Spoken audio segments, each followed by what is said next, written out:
Friday was supposed to be one of the season's shortest flights. It nearly became one of the Clippers' longest nights.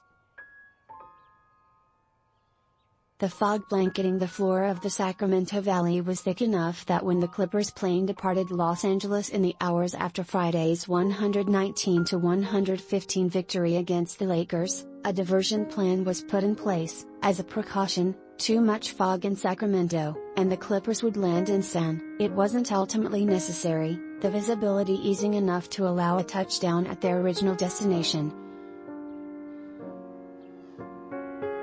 But hours later inside Golden1 Center, amid a 104-99 loss that marked the Clippers' first in Sacramento since 2013 and ended the team's 15-game winning streak here, they nonetheless resembled a team still trying to figure out the direction in which they are headed.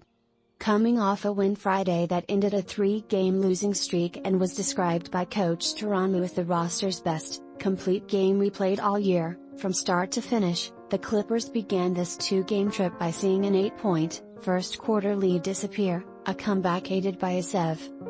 It brought to mind the sputtering nights of offense and careless turnovers that produced the 25th-ranked defensive rating and an assist-to-turnover ratio that ranks in the league's bottom third.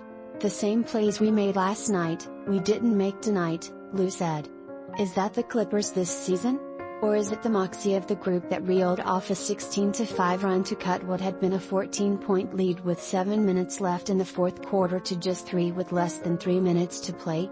That stretch recalled the resilience that sustained the Clippers, 12-12, so often last season and has emerged again in moments since October 2, none more recently than the crisp focus in Friday's wire-to-wire win against the Lakers that was considered such a strong development because it resulted.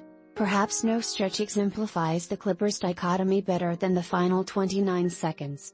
Trailing 101-96 with the ball after a successful coach's challenge by Lue, reserve Terance Mann threw an inbounds lob from half-court off the backboard for a turnover. But the game wasn't yet over, not after Marcus Morris Sr. drilled his fourth three-pointer with 10 seconds to play to keep a comeback alive, albeit temporarily.